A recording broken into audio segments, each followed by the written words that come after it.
দর্শক, এই নিয়ে আরো জানাতে আমাদের সাথে যুক্ত হচ্ছেন প্রবাসী সাংবাদিক শিহাব উদ্দিন কিসলু।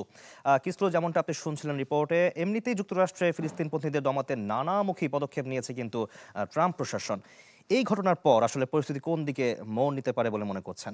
বিস্তারিত জানাবেন। দেখুন, যেটি প্রথমে বলে নেওয়া দরকার যে আজকে ইসরায়েলের প্রেসিডেন্ট আইজাক হেরজগ যে উনি বলেছেন যে এই ঘটনাটাকে পলিটিসাইজ না করার জন্য, তবে তিনি বলেছেন যে এটি একটি অ্যান্টিসেমিটিস্ট টেরর অ্যাটাক, এবং সে কারণেই বিশ্বব্যাপী ইসরায়েলিদেরকে তিনি ঐক্যবদ্ধ থাকার কথা বলেছেন ধৈর্যের সাথে। কিন্তু যে বিষয়টি আছে, এর আগের রাত্রেই কিন্তু ইসরায়েলি এই কোয়ালিশন সরকারেরই একটি মানে চরম ডানপন্থী নেতা তিনি অভিযোগ করেছেন যে তাদের রাইভেলারি গ্রুপ এই কাজটি ঘটিয়েছেন। তো এটির পরেই আমরা ইসরায়েলি প্রেসিডেন্টের আজকের এই বিবৃতি দেখলাম, বক্তব্য দেখলাম।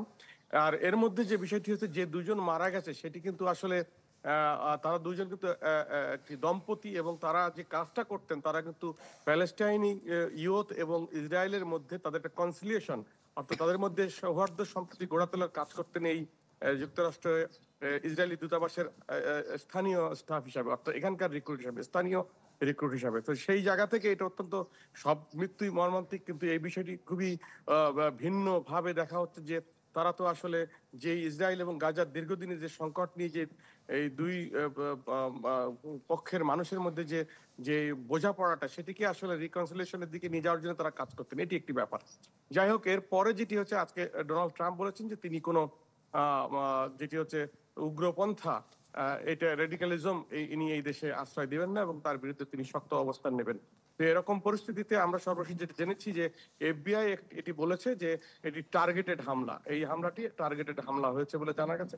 তো এখন এই বিষয় নিয়ে আরো তদন্ত হচ্ছে, বিস্তারিত তদন্ত হচ্ছে যে এলিয়াস রড্রিগাস যিনি এই ঘটনাটা ঘটিয়েছেন, তিনি তো আমরা দেখছি যে তিনি গ্রেপ্তার হয়েছেন, তার মধ্যে তদন্ত চলছে।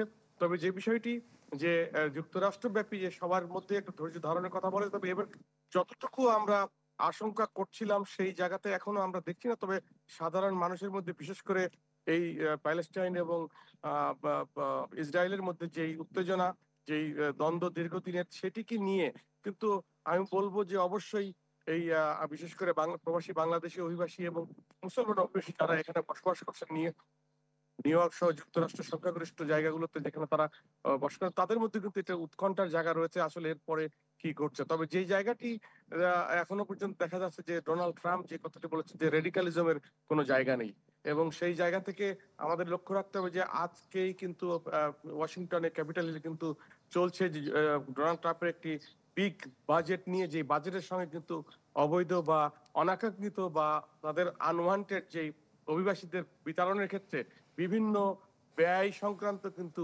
বিরাট একটি বিল এখানে রয়েছে, যার সঙ্গে ওতপ্রোতভাবে জড়িত।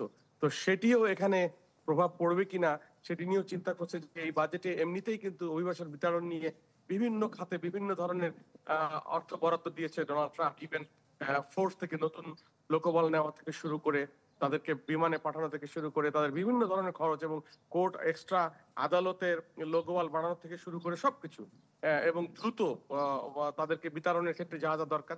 তো সেই বাজেটের মধ্যে যদি এটি বাজেট বলা হচ্ছে, অর্থনৈতিক বাজেট, কিন্তু এর মধ্যে এই অভিবাসী বিরোধী কিছু পদক্ষেপ কিন্তু খুব পরিষ্কার। অনেক ধন্যবাদ আপনাকে আমাদেরকে সময় দেওয়ার জন্য।